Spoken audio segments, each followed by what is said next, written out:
Donald Trump को क्या लगता है कि इनके पास ना एक ब्रह्मास्त्र है, वो है टैरिफ। ये जिस भी कंट्री पे टैरिफ लगाएंगे उस कंट्री को यूएस के सामने झुकना ही पड़ेगा। लेकिन दिस इज न्यू इंडिया, ये कोई पाकिस्तान या बांग्लादेश नहीं है कि ये डराएंगे और हम डर जाएंगे। तो ministry of external affairs of India ने एक पूरा ही स्टेटमेंट जारी किया है, इसको तो हम जानेंगे ही सही, लेकिन इस स्टेटमेंट के बेसिस पे कई सारी हेडलाइन बन रही है। India's hard hitting response after Trump fresh tariff threat. जो मिनिस्ट्री ऑफ एक्सटर्नल अफेयर्स जिन्होंने स्ट्रांगली एक स्टेटमेंट दिया है और ये कहा है कि जो भी हम पे आरोप लगाए जा रहे हैं, जो भी हमें बार बार टारगेट किया जा रहा है, ये अनजस्टिफाइड और अनरीजनेबल है। ये देख सकते हो हिंदुस्तान टाइम्स ने भी आर्टिकल पब्लिश किया जिसमें लिखा है कि टारगेटेड बाय यूएस अनजस्टिफाइड। अब देखो ट्रंप ऐसा कर क्यों रहे, पहले ये जान लेते हैं। अब जो ये ट्रंप है, इनकी पूरी दुनिया में ना लपक के बेइज्जती हो रही है। मतलब जो कंट्री देखो वो कंट्री इनकी बेइज्जती कर रहा है, क्योंकि इन्होंने जो स्टेटमेंट है वो तो बहुत खतरनाक दिए थे। इलेक्शन से पहले इन्होंने कहा था कि मैं आऊंगा और 24 घंटे के अंदर रशिया यूक्रेन का जो वॉर है उसको रुकवा दूंगा। बाइडन से ये वॉर हैंडल नहीं हो रहा है, और जब ये प्रेसिडेंट बने उसके बाद से अभी तक करीब 6 से 7 महीने हो चुके हैं, लेकिन वॉर रुकने की तो छोड़ो, अभी तो इनके बीच में ढंग से समझौता भी नहीं हुआ है। अभी भी इंडिया में भी कई सारी फेक न्यूज फैल रही थी कि जो भारत है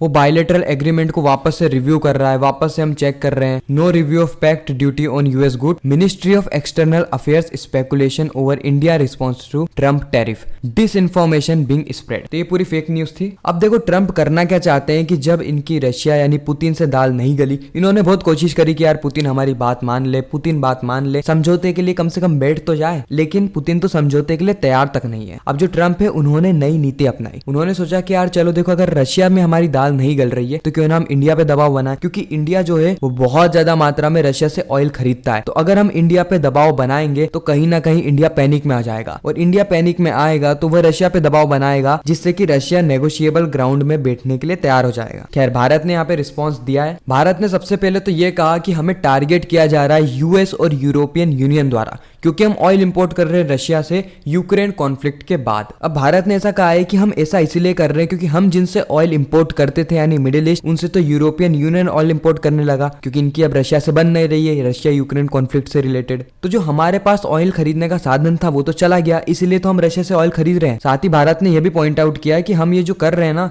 रशिया से ऑयल खरीदना, इससे सिर्फ हमारा नहीं बल्कि पूरी दुनिया का फायदा है। अब ऐसा इसीलिए क्योंकि भारत जो ऑयल खरीद रहा है रशिया से, इससे जो ऑयल के दाम है वो स्टेबल है, क्योंकि अगर हम भी मिडिल ईस्ट से ही ऑयल खरीदे, यूरोपियन यूनियन भी मिडिल ईस्ट से ऑयल खरीदे, तो ऑटोमेटिक जो ऑयल की डिमांड है वो बढ़ेगी, ऑयल की डिमांड बढ़ेगी, प्राइस बढ़ेगा, इन्फ्लेशन बढ़ेगा, कहीं ना कहीं पूरी दुनिया में महंगाई आएगी, मंदी आएगी। तो एक तरीके से हम जो है वो वर्ल्ड को प्रोटेक्ट करने का काम कर रहे हैं, और ये फैक्ट है, ये कोई हम बड़ा चढ़ा के नहीं कह रहे हैं, ये फैक्ट है। साथ ही हमने यूरोपियन यूनियन के कुछ ट्रेड भी पॉइंट आउट किए कि हमसे कहीं ज्यादा बिलियन यूरोस का जो ट्रेड है वो यूरोपियन यूनियन करता है रशिया के साथ। और ना सिर्फ ऑयल के मामले में हम बात कर रहे हैं, बल्कि फर्टिलाइजर्स हो गए, माइनिंग प्रोडक्ट्स हो गए, केमिकल प्रोडक्ट्स हो गए, और भी जो कई सारी चीजें हैं वो यूरोप रशिया से अभी भी खरीद रहा है। अनजस्टिफाइड और अनरीजनेबल पॉइंट है, इसको हमने क्लियर तौर पे यहाँ पे मेंशन किया है। साथ ही ना सिर्फ यूरोपियन यूनियन बल्कि यूएस भी कई सारी जो चीजें हैं वो रशिया से खरीद रहा है, जैसे यूरेनियम, हेक्साफ्लोराइड, पैलेडियम खरीद रहा है जो ईवी इंडस्ट्रीज में यूज आता है, फर्टिलाइजर्स और भी कई सारी चीजें हैं। तो हमने इसको क्लियर तरीके से पॉइंट आउट किया है, और ये स्टेटमेंट भी अभी की 4 अगस्त की। तो भारत ने जो है वो एक मुंह तोड़ जवाब दिया है यूरोपियन यूनियन और यूएस को। अब देखते हैं ट्रंप आगे क्या करने वाले। अगर आप हमारे चैनल पर नए हो तो हमारे चैनल को सब्सक्राइब जरूर करना, क्योंकि आप तक राइट इन्फॉर्मेशन पहुंचाना ही हमारा मिशन है।